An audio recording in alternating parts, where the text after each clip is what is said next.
त्यावेळीची साथ 23 एप्रिल 2025 पासून गावामध्ये चालू झाली। पहिला पेशंट आपल्याकडे 23 तारखेला आलेला आहे। त्याच्यानंतर पेशंट येतच गेले।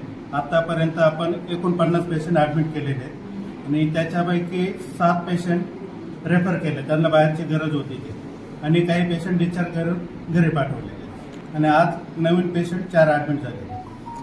ग्रामीण रुग्णालय वगळता इतर खासगी ठिकाणी तुमच्याकडे काय रिपोर्टिंग आहे? किती पेशंट ॲडमिट आहेत बाहेर? सर्व रिपोर्टिंग हे तालुका मेडिकल ऑफिसरकडे, त्यांचं प्रत्येक प्रायव्हेट हॉस्पिटलला जाऊन ते तिथनं कलेक्शन करतात आणि गावामध्ये किती पेशंट आहेत घरोघरी जाऊन त्याचं कलेक्शन करतात आणि मग ते आमच्याकडे पाठवतात। अजून काय दिलेलं नाही। कावीळची जी लागण झाल्यानंतर साधारणपणे पेशंटमध्ये काय लक्षण आढळतं? लक्षण पोट दुखतं त्यांचं, काही वेळेस काहींना जुलाब होतात, मळमळ होते, उलट्या होतात, काहींना चक्कर येते आणि लघवी पिवळसर होते आणि डोळे पिवळसर दिसतात। त्याच्यानंतर एक पेशंट इथला दगावलाय राजूर मधला, तो त्याची काय परिस्थिती आहे आणि नेमकं काय झालं? ते पेशंट आपल्यापर्यंत आलं नाही, त्या खासगी हॉस्पिटलमधून गेला आणि तसं ते संगमनेरला गेले। साधारणपणे तुम्ही इथून किती पेशंट बाहेर रेफर केलेत? 7 पेशंट केलेले आहेत।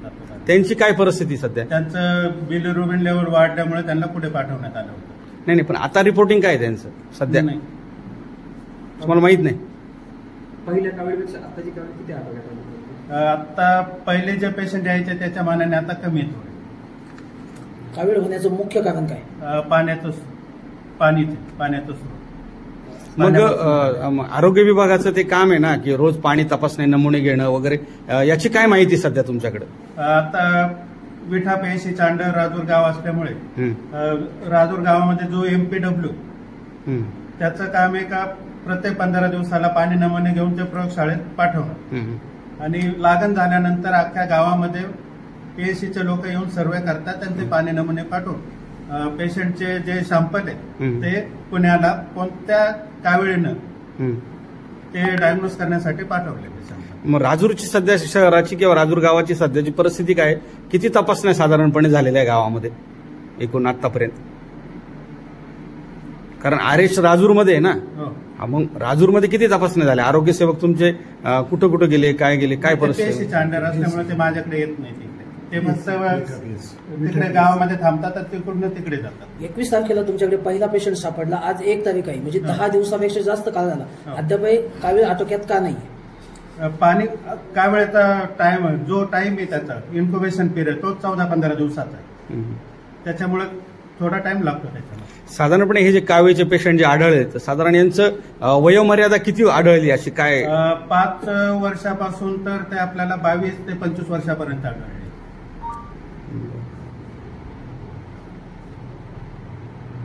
काय आव्हान कराल साधारणपणे लोकांना तुम्ही? लोकांना हेच आव्हान करेन की कोणताही पाणी असू दे ते उकळून थंड करूनच प्यावं, बर्फाचे कोणतेही पदार्थ खाऊ नये आणि उन्हापासून स्वतःचं संरक्षण करावं।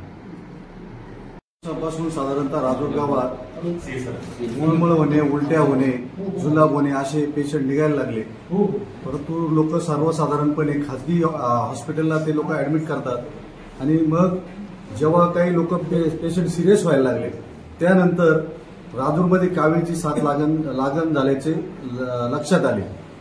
त्यानंतर ग्रामपंचायतच्या जी यंत्रणा आहे, कारण हा कावीळ हा आजार फक्त पाण्यातूनच होतो, मग ग्रामपंचायतला जर चौकशी केली असता आणि त्यांच्या पाण्याच्या टाक्यांची अवस्था पाहिली असता अत्यंत भयावह अवस्था होती।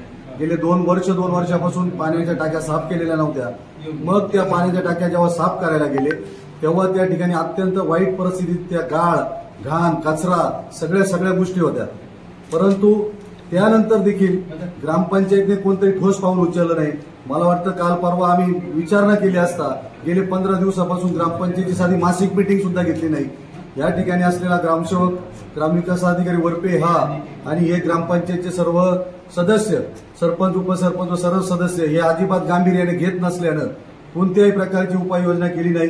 या ठिकाणी फक्त ग्रामीण रुग्णालय असेल आणि वरिष्ठ विठ्याचं जे PSCचा कार्यालय आहे त्या मार्फत या ठिकाणी खऱ्या अर्थानं 15 दिवसांनी सांगितल्याप्रमाणे पाण्याचे नमुने चेक व्हायला पाहिजे होते, परंतु आमचा गावकऱ्यांचा असा आरोप आहे की गेल्या अनेक दिवसापासून यांनी नमुनेच चेक केले नाही, TCLचा वापर केला नाही, म्हणून हा साथीचा आजार हा काविळीचा आजार सगळीकडे पसरलेला आहे.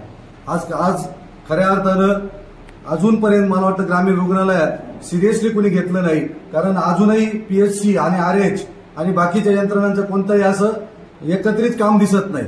खासदार लोखंडे साहेब आले आणि त्यांनी या सगळ्या यंत्रणांना आज जागृत केलंय आणि आजही राजूर गावात पिण्याचं पाणी सगळीकडे पोहोचलेलं नाही. आम्ही सोमवारी मोर्चा काढून सगळ्यांनी सांगितलं होतं की राजूर गावात तुम्ही प्रत्येक ठिकाणी टँकर चालू करा. अद्यापही एकही टँकर चालू झालेला नाही. राजूरचा एकूणच ग्रामपंचायतचा कारभार जर 2-2.5 वर्षाचा पाहिला तर अत्यंत गंभीर आहे. प्रचंड भ्रष्ट कारभार झालेला आहे. जर याची SIT स्थापन करून जर चौकशी केली तर सगळं गौडबंगाल बाहेर येईल आणि लोकांच्या जीवाशी खेळणाऱ्या या ग्रामपंचायतचा सर्व सरपंच उपसरपंच सदस्यांनी राजीनामे दिले पाहिजे अशी मी या निमित्तानं मागणी करतो. पाण्याचे नमुने 3 महिन्यामध्ये घेतले पाहिजे, ते त्यांनी घेतले नाही आणि अनेक वर्षापासून त्या टाक्या साफ न केल्यामुळे, डायरेक्ट पाणी दिल्यामुळे काही ठिकाणी कचरा झाला. काही लोक सांगतात की त्यामध्ये कुत्रं मेलेलं पडलं होतं. अनेक कारणामुळे ते पाणी दूषित आलं.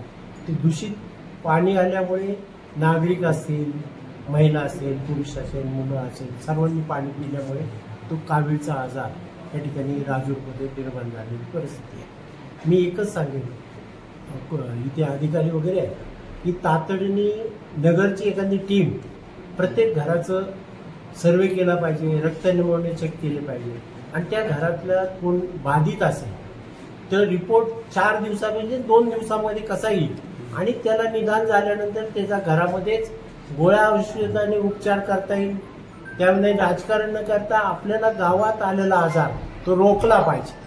ते रोखण्याचं काम शासनाचं आहे आणि म्हणून मला असं वाटतं की डॉक्टरला देखील मिळवलंय की आपलं छोटं रुग्णालय ज्यावेळेस लोक पेशंट वाढतात त्यावेळी तुमच्या कॅपॅसिटीच्या बाहेर जर असेल तुम्ही इथले पेशंट रेफर त्यामध्ये मला वाटते PMT मध्ये किंवा त्यांची मागणी आहे शिर्डी देवस्थानमध्ये तिथं देखील व्यवस्था करण्यात येईल आणि त्या पेशंटला दिलासा देण्यासाठी अँब्युलन्सची व्यवस्था राहील.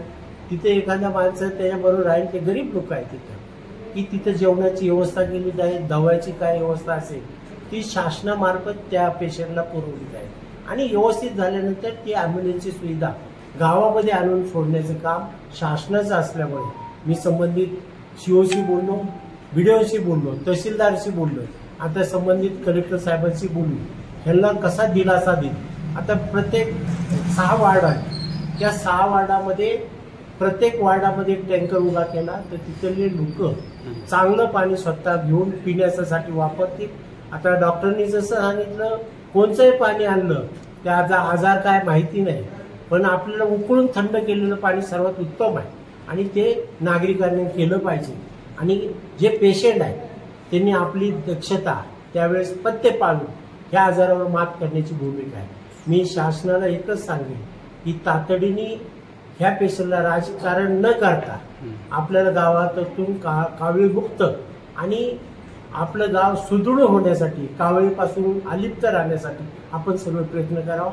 या ठिकाणी मला वाटते मेडिकल ऑफिसर बोलले की आमच्या जिल्हा तालुक्याचे अधिकारी आम्हाला भेटत नाही.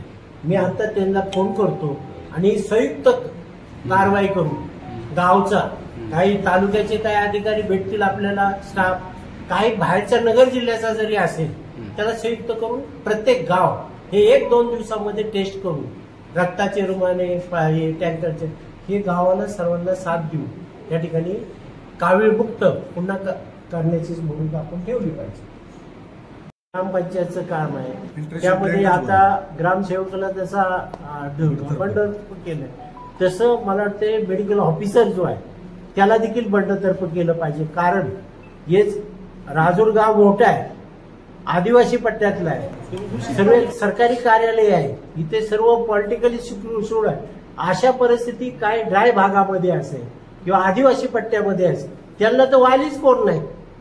तर माझं मत आहे की हा बोध घेऊन प्रत्येक गावामध्ये पाणी नमुने चेक करून होण्याच्या अगोदर आपण दक्षता घेतली पाहिजे.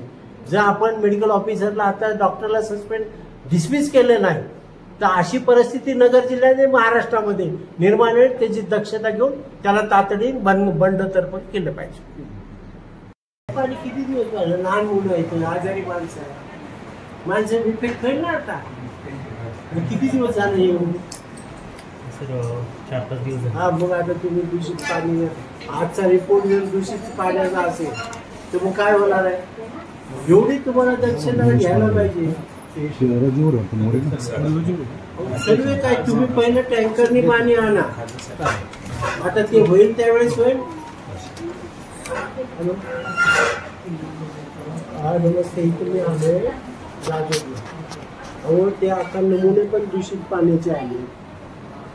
दुसरी व्यवस्था चालू करा ना म्हणून, टँकर लावले पाहिजे. हा हो, तुम्ही सांगा ते टँकरची तातडीने व्यवस्था करा. लहान लहान मुलं आहेत, म्हातारे माणसं आहेत, गरोदर माता आहेत, ते सर्व इफेक्ट होतील ना. तर किती दिवस झालं ते पाणी दूषित झालं? अहो ते तुम्ही आहे ना, तुम्ही मी तर बुक करतोच तिथं, पण दुसरी गोष्ट तुम्ही ज्या फिल्डवर करा ना पाणी पुरवठ्याचं, त्याला एक सस्पेंड करा. जिल्ह्याचं नाही, तालुक्याचं करा, त्याला सस्पेंड करा. पहिलं त्याचे पाणी नमुने चेक करायचं त्याचं काम आहे ना. आता दूषित आलं तरी पाणी ग्रामपंचायतीला सोडताय. हा, व्हिडिओ त्यांना सस्पेंड करा. जसं ग्रामसेवकला केलं ना तसं त्या पाणी पुरवठ्याचं निरीक्षण वाल्याला करा. त्याचं काम आहे ना गावातलं पाणी नमुना चेक करणं वगैरे. 10 दिवस झाले गावात पाणी नाही. चालू करा ना, टँकर तर चालू केले पाहिजे दूषित पाणी. ते करा. अहो लहान लहान मुलं आहेत, 8 दिवस झालं ते.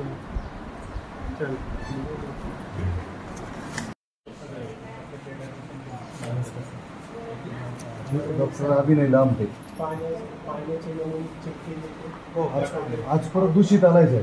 मग तुम्ही ते गावकऱ्यांचं काम आहे का? नमुने चेक करायचे काही लिमिट असेल ना तुमचं? पाण्याचे नमुने चेक करायचे काय आहे ना लिमिट? गुडघा एवढा गावाचा थर निघाला साफसफाईमध्ये प्रचंड दिवस नाही. घाणीच घाण, घाणच घाण त्या पाणी फिल्टर न होता डायरेक्ट बायपास. आणि साहेब 20,000 लोकसंख्येचं गाव आहे, 2500 विद्यार्थी आहेत नुसते इथं. सगळ्या राष्ट्रीयकृत बँका आणि सगळ्या सहकारी संस्था आहेत. सगळी प्रकल्प कार्यालय, न्यायालय, सगळी शासकीय कार्यालय.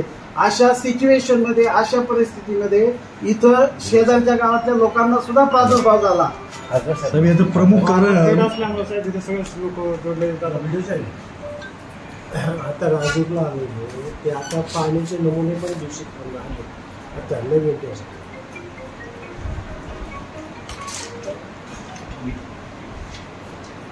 अहो ते नाही, आता पाणी पुरवठ्याचं ते दूषित आलंय ना म्हणा. दूषित आले ना.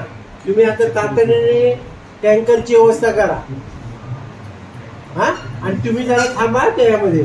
आणि आपलं पाणी कोण चेक करतं आपलं त्याच्यामध्ये? ग्रामपंचायतचे कोण आहे तिथं? प्राथमिक आरोग्य केंद्र करतात. आपण विठ्यावाले कोण आहे? जबाबदारी पीएच त्यांचे ते शेट्टे साहेबांना आता त्याचा सस्पेंड करून टाका. त्याचं काय काम नाही का? ती स्पेशल त्यांच्याकडे सस्पेंड करून टाका त्यांना पण. आणि तुम्ही टँकर आहे ना त्या गावामध्ये, टँकरची व्यवस्था करा. 10-5 टँकर त्या भागातले जे गावकरी आहेत तिथं भरून देतील पाणी. तुम्ही हे सुधारित होत नाही, टाक्या वगैरे साफ होत नाही, तो फिल्टर होत नाही, तोपर्यंत पाणी द्या टँकरने. ते चौक त्या कार्यकर्त्याला, सामाजिक कार्यकर्त्याला एकत्र करा आणि कुठं कुठं टँकर पाहिजे ते देऊन टाका. 6 वार्डात 6 टँकर करा. 6 वार्डात 6 टँकर त्यांची मागणी आहे. तुम्ही पैशाची चिंता नका करू. तुम्ही नाही तर गोंधळ घालणार. तुम्ही पैसे नाही, कोणच्या हेडमध्ये नाही, कोणचं हेड निर्माण करा आणि टँकरची व्यवस्था करा. आणि त्या डॉक्टरला सस्पेंड करा. जसं ग्रामसेवकला केलं ना, सर्व तालुक्यात आणि जिल्ह्यात ती चर्चा राहील. प्रत्येक गावात ते चेक करतील ना पाणी. लहान लहान मुलं आजारी पडले आहेत, आता जे वयस्कर आहेत. आता हे लहान मुलांची ताकद असल्यामुळे तरी ते 8-10 दिवस टाकले. आजारी माणूस असेल टिकेल का? तर तुम्ही तातडीने शेळके नावाचे पेशंट सिरियस आहे. 15 दिवस. दूषित पाणी किती दिवस झालं? लहान मुलं आहेत, आजारी माणसं इफेक्ट होईल ना आता. किती